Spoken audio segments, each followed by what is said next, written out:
Kita tahu bahwasanya di dunia hari ini terkait dengan teknologi sudah canggih.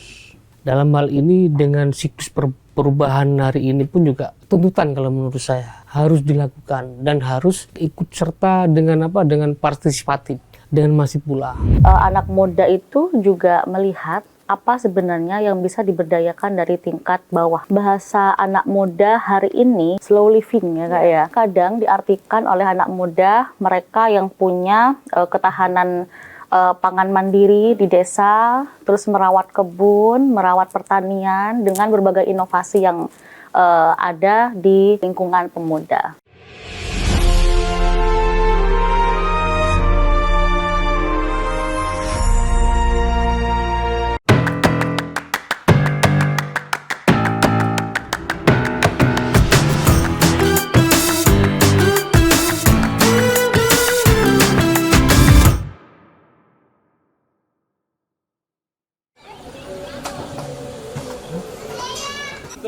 Pemuda dan masyarakat Jawa Timur terus didorong menjadi motor perubahan melalui gagasan, inovasi, dan kemandirian. Di tengah tantangan regenerasi petani, ketahanan pangan, hingga pengembangan ekonomi kreatif, berbagai inisiatif di tingkat akar rumput muncul untuk menjawab tantangan tersebut. Meski menjadi salah satu penopang penting ketahanan pangan nasional, namun di balik besarnya potensi tersebut, sektor pertanian masih dihadapkan pada berbagai tantangan, mulai dari regenerasi petani, ketersediaan infrastruktur, hingga stabilitas harga hasil panen. Di Kabupaten Nganjuk misalnya, petani bawang merah terus berupaya menjaga produktivitas melalui penggunaan benih unggul dan penerapan pertanian yang lebih ramah lingkungan.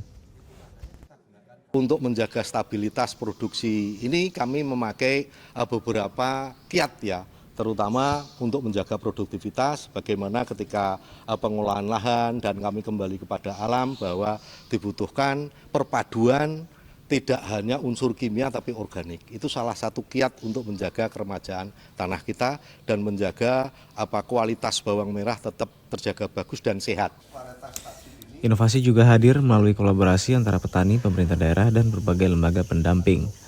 Pemanfaatan teknologi pengairan yang lebih efisien serta pengembangan produk olahan pasca panen menjadi upaya peningkatan nilai tambah sekaligus menjaga pendapatan petani di tengah fluktuasi harga pasar.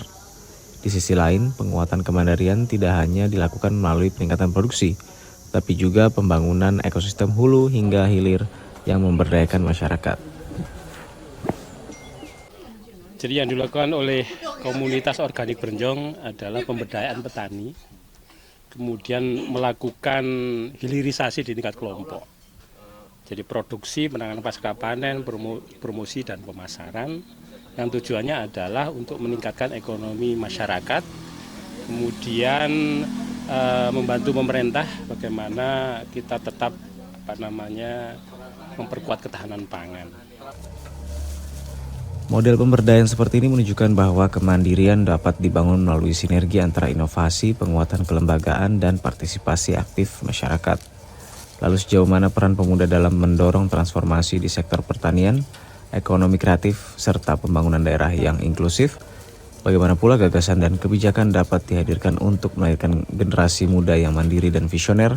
Semua akan kami bahas dalam podcast Suara Jatim dengan tema Pemuda Visioner sebagai pilar perubahan melalui gagasan, inovasi, dan kemandirian.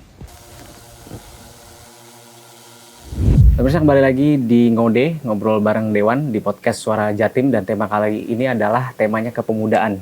Tepatnya pemuda visioner sebagai pilar perubahan melalui gagasan, inovasi, dan kemandirian. Dan tentunya bahasan ini tidak lengkap kalau kita tidak menghadirkan narasumber yang sangat paten di bidang kepemudaan serta perekonomian. Sudah bersama kami Kakanda atau Mas Denny Prasetya, anggota Komisi B. HDP gitu. HDP. Disingkat Hadir dengan perubahan. Haji Denny. Haji Denny Prasetya, Mas HDP, anggota Komisi B DPRD Provinsi Jawa Timur. Dan kali ini Mas HDP ini tidak sendiri, karena kali ini Mas HDP didampingi oleh Ketua Umum Kopri PMII Jawa Timur, Mbak Holisatul Hasanah. Ya. Mbak Lisa, sahabati, dipanggil Lisa saja. Oh yes. Mbak Lisa di PMII dan Mas Denny di Komisi B DPRD Jawa Timur. Mas Denny, Mbak Lisa, kita kan membahas soal pemuda visioner sebagai pilar perubahan melalui gagasan, inovasi, dan kemandirian. Sebenarnya menurut kacamata Mas Denny dan Mbak Lisa, definisi paling konkret dari kemandirian pemuda di Jawa Timur saat itu apa sih? Mas Denny dulu mungkin. Ya, di era sekarang modernisasi ini kan masif. Kita tahu bahwasanya di dunia hari ini terkait dengan teknologi sudah canggih.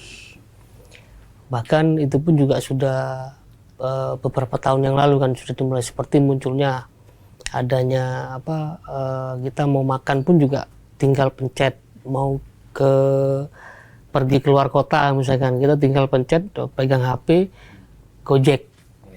Nah, dalam hal ini dengan siklus perubahan hari ini pun juga tuntutan kalau menurut saya harus dilakukan dan harus menjadi ikut serta dengan partisipatif dengan masif pula. Karena kalau kita tidak melakukannya itu jelas pemuda hari ini juga akan ketinggalan. Contoh misalkan sedikit saya memberikan contoh terkait dengan dunia pertanian, perubahannya saat ini sangat drastis terkait dengan sektor pertanian. Ini hanya di sektor pertanian, belum lagi yang sektor-sektor yang lainnya. Dalam hal ini juga dengan perubahan hari ini hendaknya paling tidak pemuda hari ini pun juga ya ikut andil berperan, karena jumlah hari ini pun juga pemuda itu menjadi dominan terkait dengan era modernisasi ini. Saya seperti itu. Konkret dan kalau dari Mbak Lisa sendiri seperti apa definisi kemandirian pemuda di Jawa Timur saat ini? Baik, terima kasih Kakak. Berbicara tentang kemandirian pemuda hari ini sebenarnya bukan hanya soal bagaimana pemuda bagaimana cepat mencari pekerjaan atau dapat menghasilkan uang ya, tapi lebih jauh dari itu, kemandirian pemuda hari ini harus dilihat bagaimana dia dapat memberikan sebuah solusi di tengah berbagai banyaknya persoalan masyarakat yang ada, kira-kira begitu. Tentunya sebagai pemuda sangat erat dengan bagaimana gagasan, ide, serta inovasi yang ada atau bahkan berperan penting dalam dunia kepemimpinan. Contohnya Jawa Timur hari ini. Jawa Timur itu secara bonus demografinya itu sangat besar. Tapi bonus ini akan menjadi sebuah beban jika pemudanya hanya menjadi penonton pembangunan saja.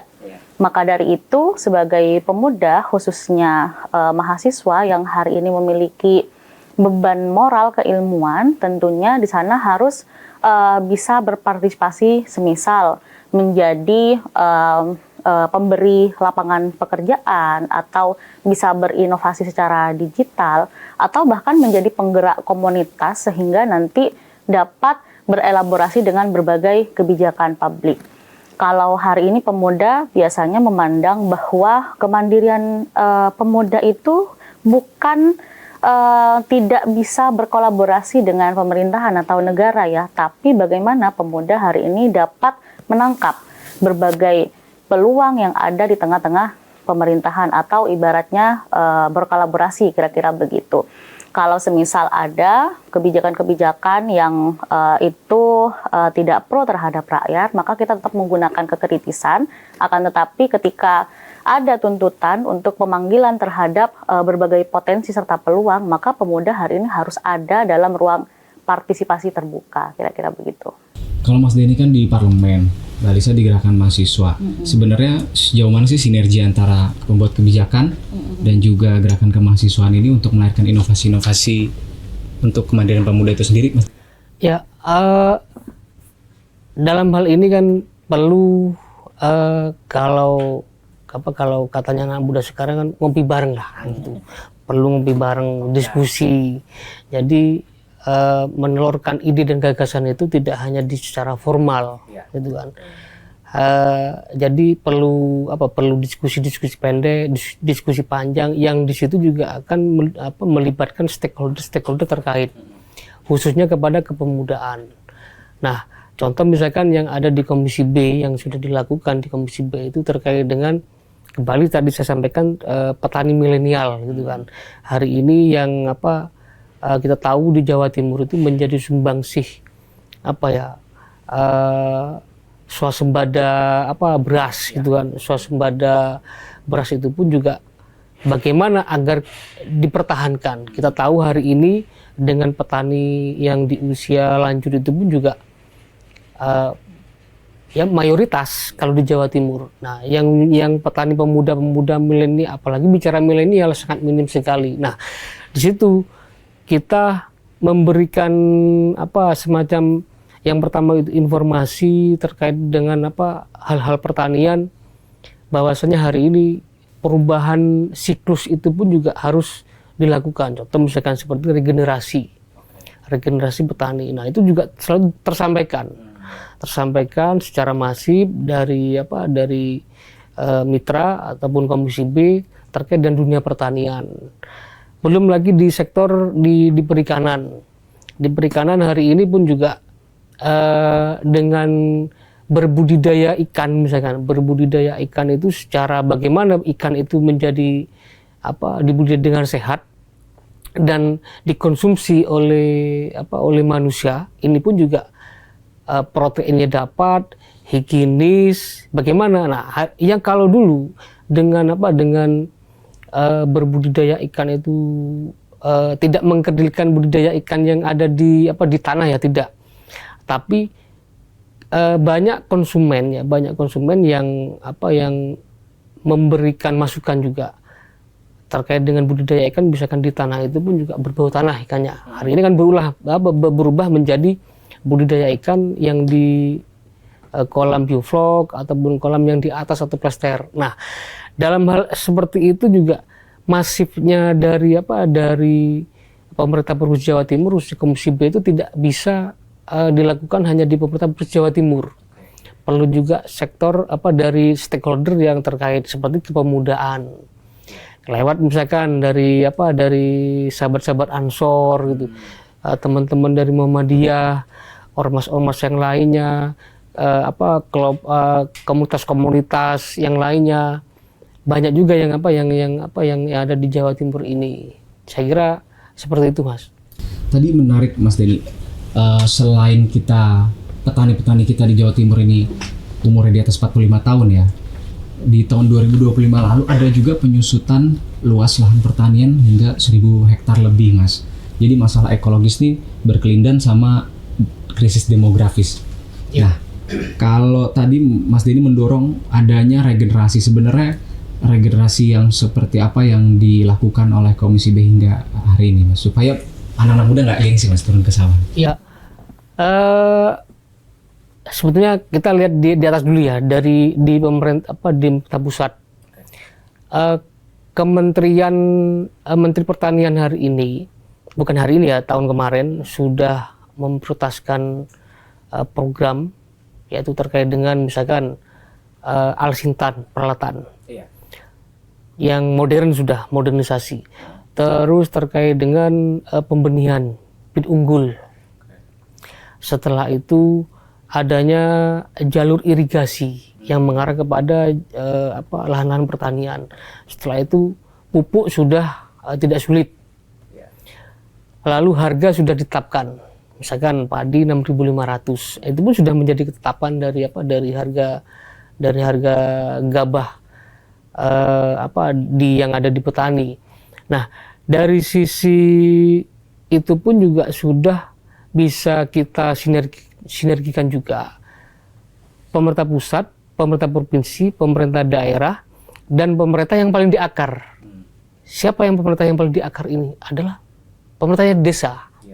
Nah, tidak bisa pemerintahan yang paling di atas itu langsung bypass ke pemerintah di akar. Perlu juga sinergi. Karena apa? Anggaran ini pun juga dari pemerintah pusat ada, dari pemerintah provinsi juga ada, kabupaten ada, desa pun juga ada, biar tidak tumpang tindih. Sekaligus juga dipetakan nantinya. Karena yang bisa mengakses hari ini ya terkait dengan program apapun itu, bagaimana data tersebut masuk di database-nya pemerintah desa, pemerintah kabupaten, pemerintah provinsi, bahkan pemerintah pusat. Pemerintah pusat mau menurunkan peralatan misalkan, ini pun juga perlu data dari pemerintahan yang ada di desa. Tidak menutup kemungkinan juga dari provinsi ini juga akan menurunkan program misalkan. Nah, biar tidak tumpang tindih, dipetakan di mana posisinya yang belum diberikan bantuan misalkan. Biar menjadi penunjang terkait dengan dengan program tersebut juga bisa juga berjalan dengan lancar. Jadi perlu sinergi semua. Pemerintah pusat, provinsi, kabupaten dan pemerintah yang ada di daerah, dan tentu juga dilibatkan dari teman-teman adik-adik mahasiswa, pemuda, milenial, komunitas, ormas-ormas yang di situ hari ini dengan berkembangnya zaman, modernisasi dunia digital, saya kira perlu juga disentuh. Tapi kalau dari pemerintah provinsi udah mulai masif lah terkait dengan sasaran-sasaran kepada pemuda. Contoh misalkan kalau kita bicara di kota, mana sih lahan pertanian? Kan minim. Nah, hari ini dengan gencarnya media sosial, informasi-informasi bahkan tutorial misalkan tidak dipahami ataupun sekilas ataupun sedikit memberikan informasi dapat hanya memiliki sedikit, tapi juga sudah mendapatkan dari dunia digital terkait dengan hidroponik misalkan. Itu kan bisa dilakukan tanaman-tanaman tersebut di lahan yang sempit. Pakai paralon misalkan, tanaman sayuran, tanaman buah-buahan. Nah, itu pun juga hari ini juga bisa disondikan dengan dunia digital, misalkan melihat oh ini waktunya mupuk misalkan, oh ini layu, tinggal lihat dari aplikasi, dari HP sambil ngopi gitu kan, oh ini waktunya mupuk, ini waktunya nyiram misalkan, tinggal dilihat lalu dilakukan. Kalau era-era petani di atas usia 45 tahun ke atas sampai 50 tahun, 60 tahun itu pun juga saya kira bukan mengkerdilkan petani yang bisa tidak, tapi paling tidak kecakapan dan kesigapan itu pun kebanyakan dari milenial pemuda-pemuda ini.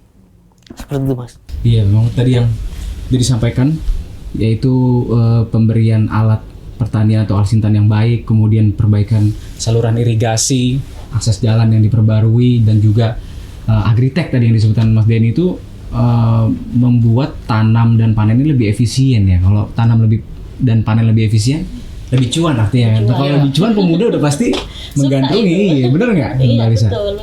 Nah, tapi kemudian ini juga yang jadi keluhan petani di Wonosari Jember yang waktu Mas HDP reses di November 2025 lalu.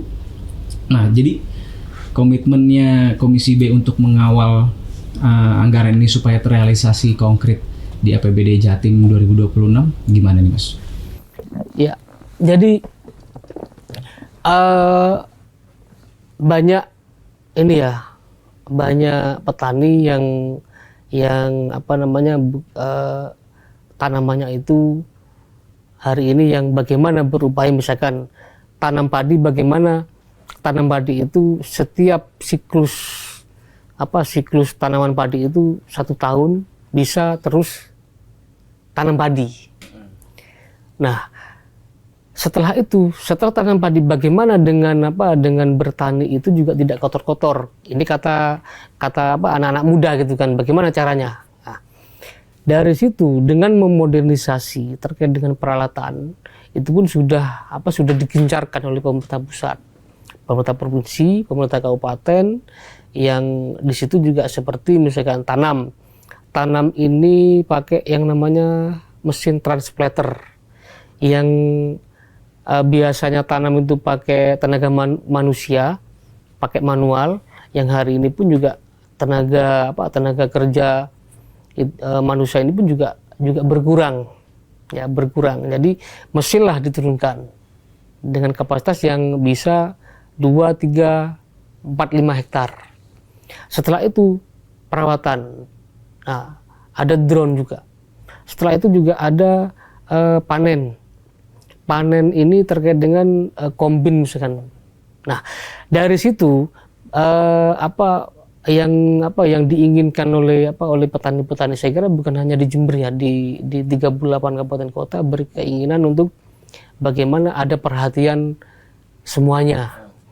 Jadi tapi kembali lagi dengan masukan-masukan yang menjadi penting hari ini, saya kira bagaimana, karena yang bisa mengakses program tersebut misalkan di pertanian harus dari kelompok tani.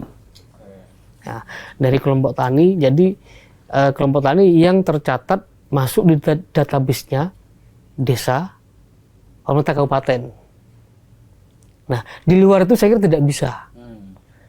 Baik itu terkait dengan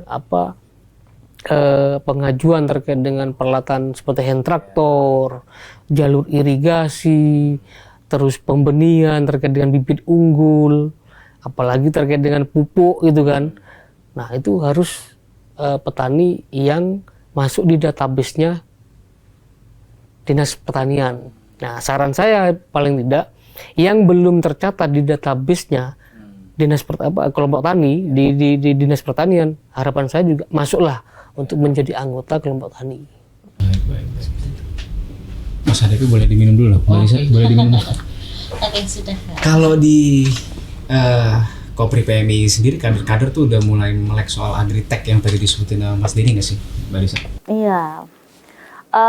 Perihal tentang dunia sektor pertanian ya, atau agritech, sebenarnya kader-kader pastinya sangat melek akan hal tersebut. Karena apa? Hari ini tantangannya di sisi lain ada beberapa persoalan ataupun dinamika pemerintahan yang hari ini ada. Sebenarnya anak muda itu juga melihat apa sebenarnya yang bisa diberdayakan dari tingkat bawah atau grassroots, atau di tingkatan desa kalau katanya Kak Denny gitu kan kira-kira. Maka bahasa anak muda hari ini yang selalu diidam-idamkan atau diimpi-impikan, kan ada bahasanya itu slow living ya Kak ya.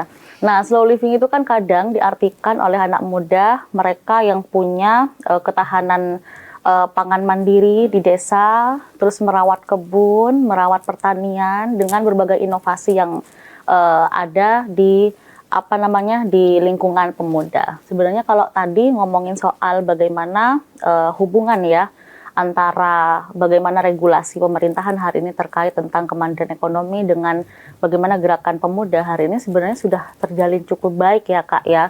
Bagaimana ketika pemerintah membuat kebijakan yang berkenaan dengan kemandirian ekonomi atau bahkan tentang pemberdayaan terhadap para pemuda, ini tergantung bagaimana pemudanya mengolah atau memfollow up pasca ada kebijakan tersebut. Misal dalam sektor pertanian.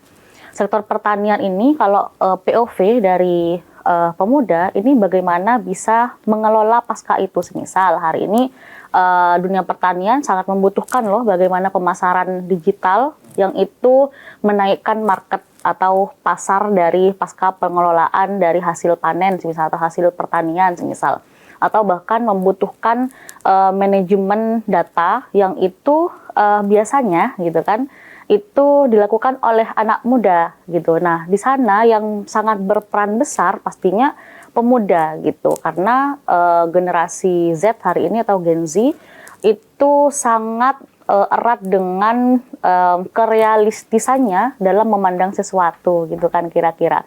Nah, salah satu yang dipandang hari ini ketika membahas tentang isu pertanian atau sektor pertanian ini sudah tidak lagi tabu atau tidak lagi menjadi hal yang konservatif yang tadi katanya Kak Denny harus kotor-kotoran gitu kan, tapi lebih kepada bagaimana inovasi-inovasinya terkait tentang pengelolaan pasca itu harus lebih istilahnya lebih cuan lagi, atau bahkan pemasarannya sudah kalau sebelumnya mungkin hanya tingkatan desa, kecamatan, kabupaten, ini secara pemasaran melalui teknologi yang berkembang hari ini sudah bisa dalam kancah nasional atau bahkan kancah global gitu kan. Nah, saya kira hubungan antara pemuda hari ini dengan decision maker gitu kan, atau orang yang bisa membuat kebijakan di situ menggunakan daya spiritnya pemuda ini sebagai organ yang bisa membuat satu hal yang sudah pernah dilakukan sebelumnya dapat berkembang kepada hal yang lebih besar.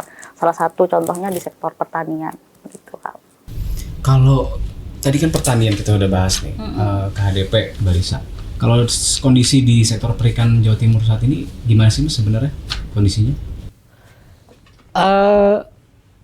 Kurang ada perhatian kalau menurut saya. Kenapa?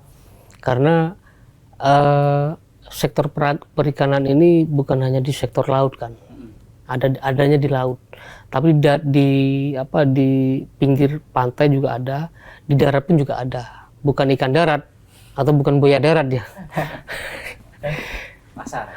Jadi hari ini pemerintah Provinsi Jawa Timur, Komisi B, Dinas Perikanan itu gencar-gencarnya terkait dengan mengakomodir, menginventarisir pembudidaya ikan, baik itu yang di darat ya ataupun yang di laut.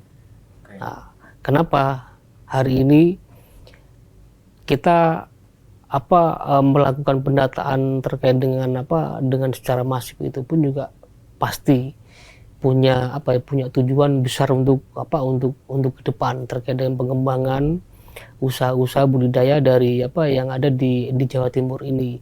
Contoh misalkan modernisasi itu pun juga perlu disampaikan juga terkait dengan pembudidaya.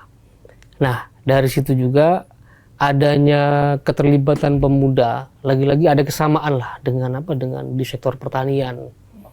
Ada kesamaan mirip-mirip lah.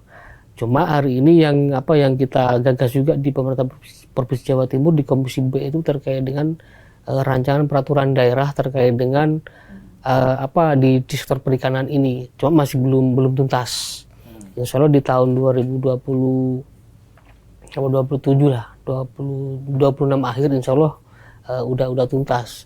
Kenapa? Karena contoh misalkan sedikit kecilnya terkait dengan pembudidaya itu, seandainya misalkan ada bencana, misalkan entah itu bencana alam ataupun bencana apa, yang penting yang jelas itu kena bencana, misalkan penyakit, misalkan wabah. Nah, itu ada asuransi. Nah, ada asuransinya. Nah, jadi berpikirnya pemerintah Provinsi Jawa Timur sudah mengarah ke sana. Nah, dalam konteks ini dengan pengembangan seandainya menjadi potensi yang ada di Jawa Timur itu terkait dengan di sektor perikanan ini, hari ini juga ada program prioritas kan, yang dari Pak Presiden dengan Wakil Presiden terkait dengan makan bergizi gratis gitu kan.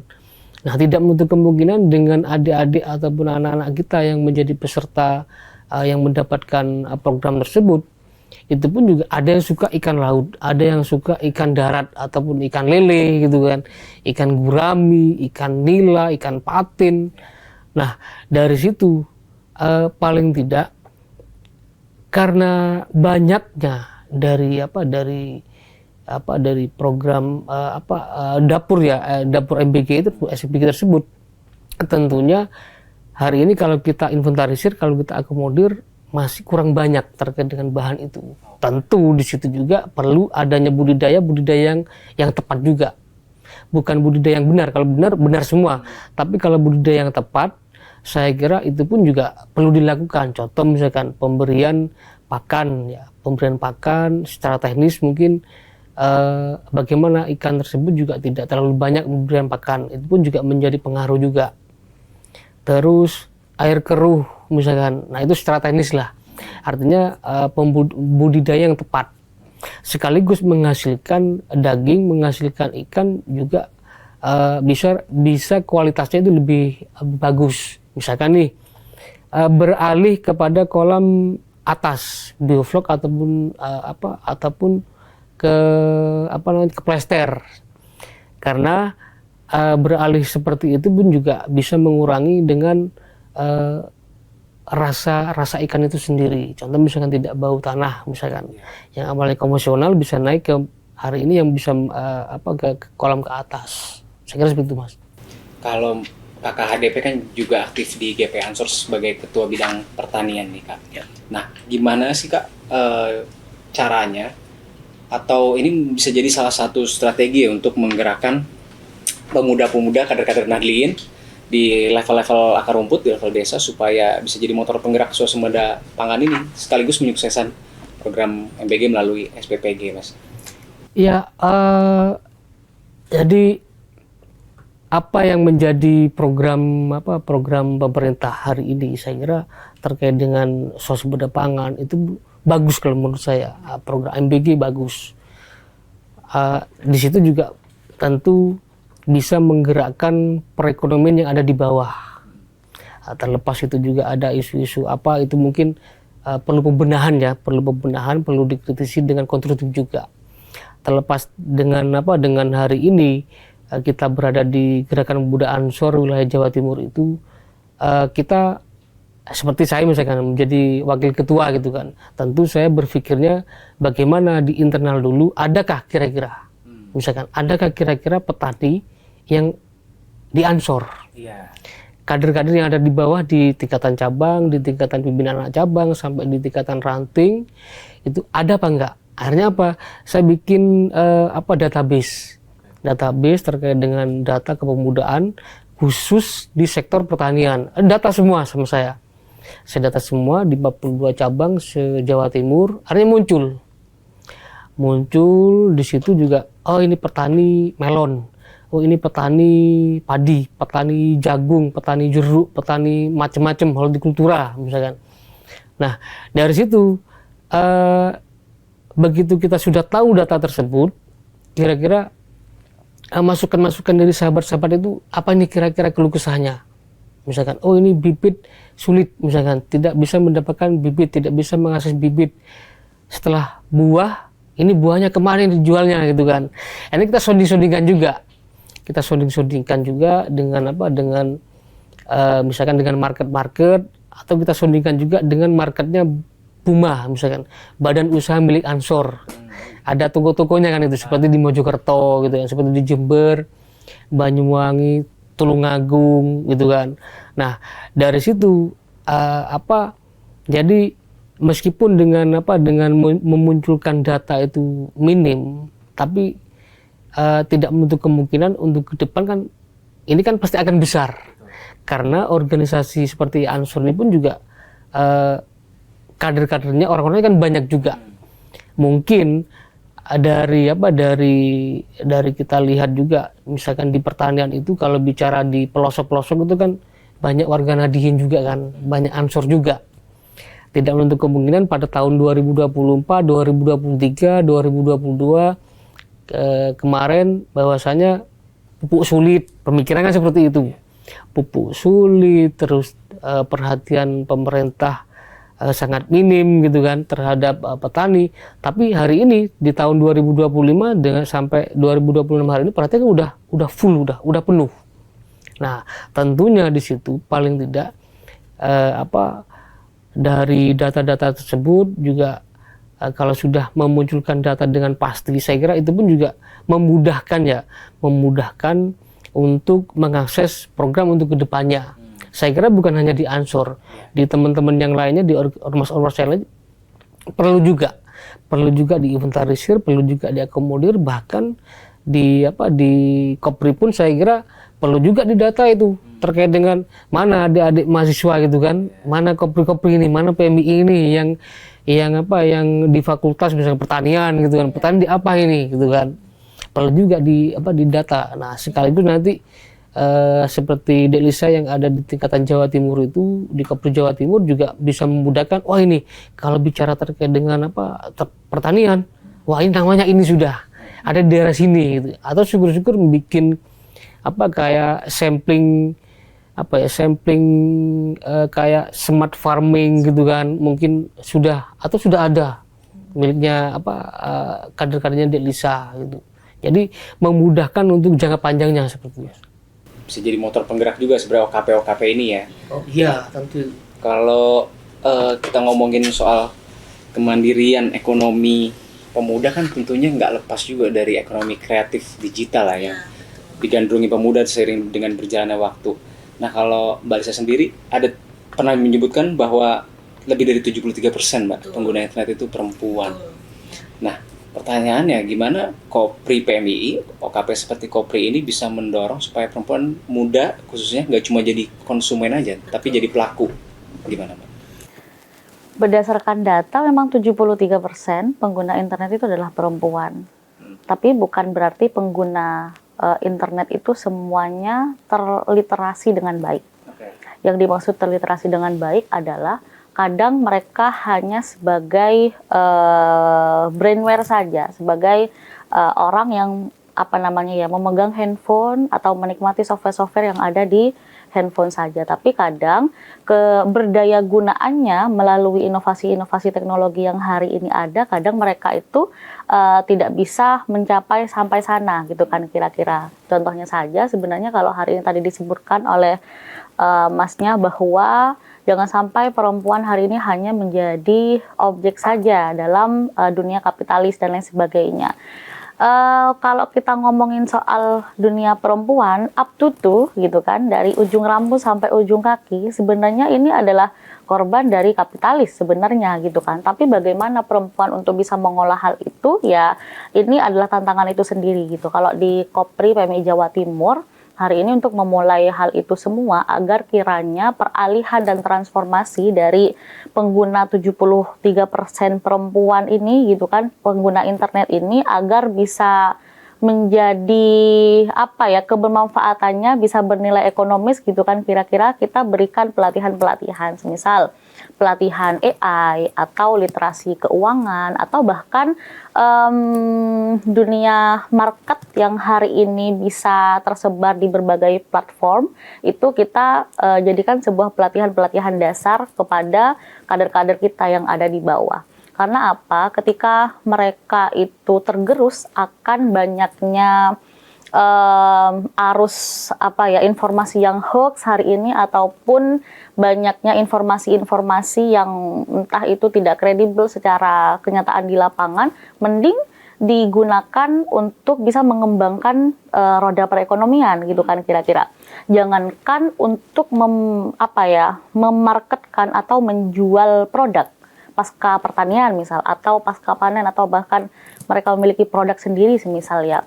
Mereka menjual aktivitas saja atau misal daily activity-nya itu secara konsisten dimarketkan atau dijadikan sebuah algoritma baru untuk mereka itu jadikan sebuah kalau sekarang itu branding diri sendiri itu sudah menghasilkan cuan gitu kan kira-kira, apalagi yang bernilai atau yang bisa memanfaatkan produk yang benar-benar mereka inovasikan sendiri gitu Kak. Kalau sebenarnya hari ini datanya 64% itu pelaku UMKM itu perempuan loh Kak gitu. Jadi ini sebenarnya sangat terbuka sekali gitu, apalagi sekarang banyak sekali program-program pemerintah yang membutuhkan keterlibatan langsung kita untuk bisa mendistribusikan berbagai potensi-potensi yang ada, dari potensi sumber daya manusia atau bahkan sumber daya alam yang bisa kita buat atau kita inovasikan di tingkatan desa atau bahkan kecamatan. Kebetulan kalau tadi bisa menyinggung dari yang disampaikan oleh Kak Denny, memang kita kan lahir dari 251 tingkatan fakultas, 215 tingkatan universitas dan 388 tingkatan fakultas. Nah, dari banyaknya fakultatif yang bisa dikembangkan ini, salah satunya juga ada pertanian gitu kan. Di situ waktunya kita untuk bisa mengembangkan berbagai potensinya gitu Kak kira-kira. Ada program inkubator bisnis atau pendampingan ekonomi di kampus-kampus? Ada. Kebetulan kemarin dari Kopri Jawa Timur, alhamdulillah baru saja selesai membuat pelatihan pendampingan produk UMKM halal gitu kan, yang dimana di dalamnya kader-kader putri yang memiliki kemauan untuk menjadi pendamping UMKM, kita berikan pelatihan-pelatihan. Kebetulan hari ini sudah berjalan ke batch 2 gitu kan kira-kira. Nah, tujuannya apa nanti? Kopri Jawa Timur dapat menjadi sebuah inkubator atas banyaknya produk-produk mandiri atau produk-produk individu yang dilahirkan oleh kader-kader kita, Kopri gitu kan, sehingga nanti menjadi sebuah ekosistem perekonomian gitu. Cuma hanya saja karena memang kita adalah organisasi mahasiswa yang notabene masih dalam lingkup mahasiswa, ini membutuhkan banyak sekali inovasi terbaru hari ini, semisal pengembangan dunia ekonomi kreatif yang misal hari ini banyak merambah kepada hal-hal yang lebih besar, semisal impor ekspor dan lain sebagainya. Cuma kan kita hari ini masih fokus kepada bagaimana pengisian kognisi kader-kader, pengisian kognisi agar mereka itu melek digital, agar bisa memanfaatkan teknologi ini untuk bisa berubah dan bertransformasi menjadi nilai ekonomis yang tinggi, kira-kira begitu. Tapi kalau kita ngomongin ekonomi kreatif digital, tentunya ekonomi kreatif yang baik itu kan yang inklusif, merangkul semua, no one left behind. Nah, Kakak HDP juga aktif membangun komunitas atau apa SSC itu? Kak, boleh diceritain Kak, SSC itu apa sih sebenarnya Kak HDP? SSC ini perkumpulan pemuda lah. Perkumpulan pemuda yang kalau kepanjangannya itu Satuluran Salawasi Center gitu. Satuluran Salawasi Center. Nah, isinya itu ya anak-anak muda isinya. Kepengurusannya anak-anak muda sampai tingkatan desa itu kepengurusannya. Nah, ada budidaya ikan juga. Ada juga pemberdayaan menjahit, terus bikin kue, terus ya arahnya sosial pemberdayaan lah.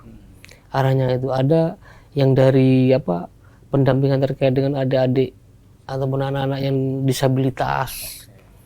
Nah itu. Nah dari situ perkumpulan itu pun juga perlu perlu inovasi-inovasi dari anak-anak muda juga, yang isinya juga kebanyakan dari adik-adik mahasiswa juga.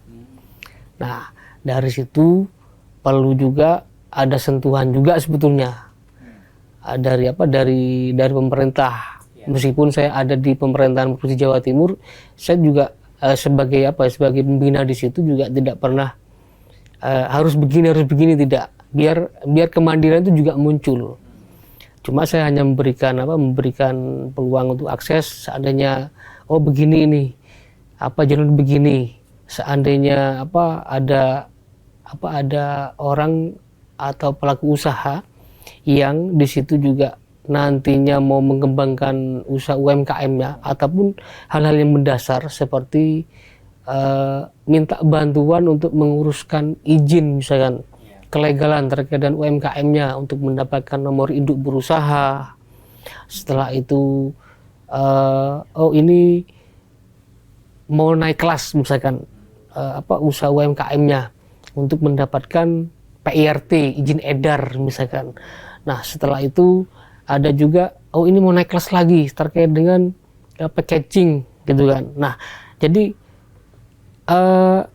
dunia digital itu saya kira sangat berperan sekali hari ini, terkait dengan banyak juga produk-produk yang miliknya dari pelaku UMKM itu yang desain-desainnya kurang begitu menarik gitu kan. Akhirnya hadirlah adik-adik teman-teman SSC itu yang kebanyakan mayoritas dari mahasiswa itu pun juga memberikan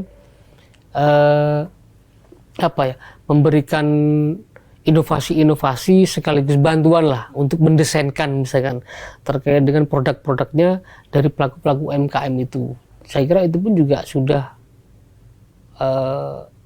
ribuan lah yang dilakukan oleh adik-adik SSC itu untuk dibantu. Cukup inklusif ya Pak. Ada mahasiswa, ada teman-teman penyandang disabilitas, masuk semua di situ. Bahkan bukan hanya di semua kalangan lah, meskipun usianya tua tapi jiwanya kan jiwa muda. Inklusif ya SSC ini berarti ya? Iya.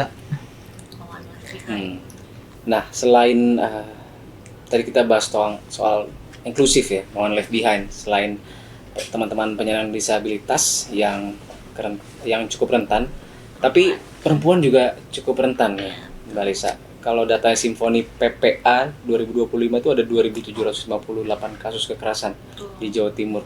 Mayoritas korbannya perempuan. Nah, yang menarik itu kontributor paling banyak justru kota-kota yang industrinya agak maju nih, seperti Gresik dan Surabaya. Sebenarnya ini kenapa bisa terjadi seperti ini ya? Karena akses pendidikan dua kota ini kan lebih maju seperti ya. Ya, sebenarnya kita dalam membaca data-data tersebut tidak bisa dianggap secara gamblang atau tidak bisa dibaca secara gamblang. Bisa jadi banyaknya jumlah atau angka pelaporan yang terjadi di Gresik dan juga Surabaya itu dikarenakan karena sistem pelaporannya yang baik atau bahkan banyaknya korban yang sudah berani bersuara atau speak up sehingga proses pelaporan serta banyaknya kasus itu terdata dengan rapi. Nah, bisa jadi juga dari daerah-daerah yang hari ini tidak terdata secara masif atau tidak banyaklah datanya seperti Gresik dan Surabaya, bisa jadi sistem pelaporannya itu lemah dan masih banyak korban-korban yang takut untuk bersuara. Karena ketika berbicara tentang dunia industri ya, karena wilayah Gresik dan Surabaya itu kan wilayah industri, tingkat kompleksitas persoalan sosialnya itu kan sangat tinggi gitu kan, kira-kira ada urbanisasi, ada tekanan ekonomi yang tinggi, atau bahkan banyaknya ruang perlindungan yang terjadi pada wilayah para pekerja itu yang tidak terlindungi secara benar atau tidak terlindungi secara kesejahteraannya di perusahaan atau di wilayah kerja itu tidak terabaikan gitu kan kira-kira, sehingga itu menjadi sebuah tantangan untuk kita bersama agar kiranya ruang-ruang perlindungan itu memang harus hadir di setiap sektor gitu kira-kira. Salah satu contoh ruang perlindungan dan ruang kesejahteraan yang harus terjamin ya salah satunya di ruang industri yang ada di wilayah Gresik dan Surabaya. Karena wilayah tersebut juga ikut menyumbang angka-angka tersebut gitu kan, angka-angka kekerasan yang ada di Jawa Timur. Jawa Timur hari ini sangat tinggi sekali gitu kan. Nah, adanya hal itu bisa jadi memang ada pembacaan kita terhadap data itu seolah-olah kita terlena akan data gitu kan. Makanya kita tidak bisa tinggal diam. Seluruh hal harus tetap dilakukan, semisal seperti kita berusaha untuk menyuarakan kepada berbagai stakeholder terkait agar kiranya kalau ada bahasa itu kan lebih baik mencegah daripada mengobati gitu kan kira-kira. Nah, proses pencegahan ini harus kita lakukan secara masif. Dari mahasiswa melakukan sosialisasi, dari stakeholder juga memberikan kebijakan yang inklusif terhadap ruang aman perempuan gitu kan, baik itu di tingkatan sekolah, perusahaan, pondok pesantren, atau bahkan di dunia ruang-ruang publik yang hari ini sangat marak. Dan yang menjadi notes kita juga hari ini sebenarnya kalau ngomongin soal korban dan pelaku ini kan hari ini bukan hanya datang dari orang-orang yang tidak terpelajar ya.